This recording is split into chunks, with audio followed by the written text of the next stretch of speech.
আসসালামু আলাইকুম। কেমন আছেন সবাই? আমি আবারও আপনাদের মাঝে চলে আসলাম নতুন একটা রেসিপি নিয়ে। এই রেসিপিটা হচ্ছে শর্মার রেসিপি। তো চলুন শুরু করা যাক। ঘরে থাকা বিভিন্ন উপকরণ দিয়ে এরকম অনেকগুলো শর্মা বানিয়ে ফেলতে পারবেন। আর আপনাদের শীতের সন্ধ্যাকে জমিয়ে তুলতে পারবেন। আমি আজকে একটু বেশি করে বানাবো। এই কারণে আমি এখানে আটা নিয়ে নিয়েছি ৫ কাপ পরিমাণ। এরপরে এখানে আমি হালকা কুসুম গরম পানি নিয়েছি আধা কাপের থেকে একটু কম।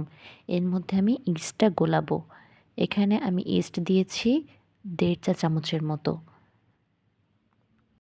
ইস্টটা এরকম আগে পানিতে গুলালে এটার কাজটা শুরু হয়ে যায়। তবে এখানে একটা ভুল হয়েছে, ৫ কাপের জন্য আপনারা ২.৫ চা চামচ ইস্ট নেবেন। তাহলে আপনাদের ডোটা আরও ফুলবে। আমি এটা পরে লক্ষ্য করেছি। এরপরে এখানে ৫ কাপ আটার জন্য আমি চিনি ব্যবহার করব ১০ চা চামচ। এই মাপগুলো আপনারা ঠিক রাখবেন। আর লবণ দিব এখানে ১ চা চামচ, তারপরে আরও আধা চা চামচ, মোট ১.৫ চা চামচ। এখন এই শুকনো উপকরণগুলো হাত দিয়ে ভালো করে মেখে নেব, যেন সব কিছু একসাথে মিশে যায়।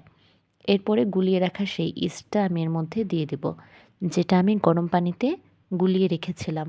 এখন সুন্দর করে এটা একটু মিশিয়ে নিয়ে তারপরে কুসুম গরম পানি দিয়ে এই ডোটা আমি তৈরি করে নেব। আপনারা চাইলে কুসুম গরম তরল দুধ দিয়ে এই ডোটা তৈরি করে নিতে পারেন।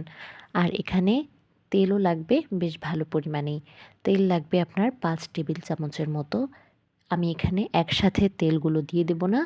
আমি অল্প অল্প করে তেল দিব, অল্প অল্প করে পানি দিব, এভাবে করে মেশাতে থাকব। ধৈর্য নিয়ে এরকম সব কিছু একসাথে দেওয়া যাবে না, অল্প অল্প করে দিতে হবে, মেশাতে হবে। আর যখন এটা তৈরি করবেন আপনার হাত বা যে পাত্রে আপনি করছেন তার চারপাশে এরকম লেগে যাবে। কিন্তু সমস্যা নেই, যখন পুরো ডোটা পারফেক্ট হয়ে যাবে ওগুলো এমনিতেই উঠে যাবে। এমনকি আপনার হাতে যা লেগেছিল সেগুলো অটোমেটিক্যালি উঠে আসবে। তো আমার ডোটা প্রায় রেডি হয়ে যাচ্ছে। এটা সুন্দর করে মথে নেব। তারপরে উপরে আমি একটু তেল মালিশ করে এটা আমি ঢেকে রাখবো। ঢেকে এটাকে চাপা দিয়ে রাখতে হবে উপরে কিছু দিয়ে, যেন ভেতরে বাতাস না ঢোকে। গরম কোনো স্থানে রাখতে হবে। এখন যেহেতু শীতকাল, তাই গরম স্থান কোথায় পাবো, তাই চায়ের পাত্রে আমি পানি গরম করে নিয়েছি। আর এটা অনেক বেশি না, যেমন হাতে সয় এরকম। তো তার উপর এটা দিলে এটার যে হালকা গরম ভাবটা এখানে লাগবে। তো আমি ফিরে আসছি ১ ঘন্টা পরে। কিন্তু আপনাদের আমি যেটা বললাম, ইস্ট নিবেন ৫ কাপের জন্য ২.৫ চা চামচ, মানে ২ কাপের জন্য ১ চা চামচ। আর ফিরে আসবেন ২ ঘন্টা পরে। এরপরে আমি কিছু মশলা নিয়েছি, দারচিনি, লবঙ্গ নিয়েছি, ৪ কোয়া রসুন, ছোট ছোট টুকরো করে ৩-৪ কোয়া আদা। এখন এগুলো আমি একটু বেটে নেব। অল্প মশলা তো, তাই আর ব্লেন্ডারে দিচ্ছি না। সুন্দর করে এই সব মশলাগুলো যা যা দেখিয়ে দিলাম, গরম মশলা আর আদা রসুন, এটা আমি সুন্দর করে বেটে নেব মাংসের জন্য। এখন আমি এখানে একটা টক দই বানাবো, কিন্তু টক দই আমার কাছে নেই, এজন্য এটা আমি বানিয়ে নিচ্ছি। প্রথমে আধা কাপ পানিতে আমি এখানে ৩ চা চামচ গুঁড়ো দুধ দিয়ে নিয়েছি। তারপরে আমি এখানে ১ পিস লেবু সুন্দর করে লেবুর রসটা বের করে নিয়েছি। তারপরে আমার মনে হলো এটা বেশি করে ফাটেনি। তো টক দই বানানোর জন্য এখানে আমি পরে আরও একটা লেবু পিস সুন্দর করে রস বের করে নিয়েছি।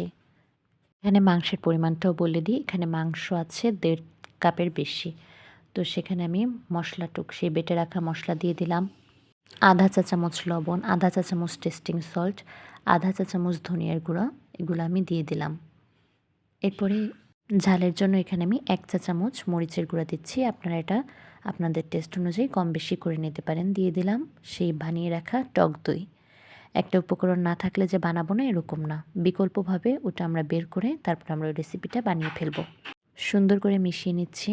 তারপরে এটা আমি ফ্রিজে রেখে দেব ১৫ থেকে ২০ মিনিটের জন্য।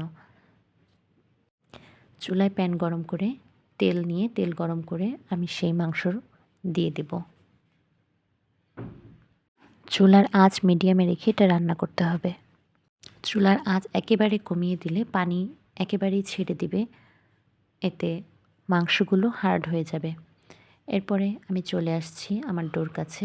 যদি এখানে আমি ২.৫ চা চামচ ইস্ট দিতাম তাহলে ডোটা কিন্তু আরও ফুলতো। আর মাংসের মধ্যে কিন্তু এক্সট্রা কোনো পানি দিবেন না। এটার থেকে এমনিতেই পানি ছাড়বে। আজকে যেহেতু আমি প্যানে মাংস তৈরি করছি, এ কারণে আমি তাওয়ার মধ্যেই ভেজে নিচ্ছি। আমি রুটির আকারে করে, কিন্তু রুটির থেকে একটু মোটা থাকবে, এরকম করে এক করে সবগুলো ভেজে নেব। রুটির মতো পাতলাও থাকবে না, আবার অনেক বেশি মোটাও না।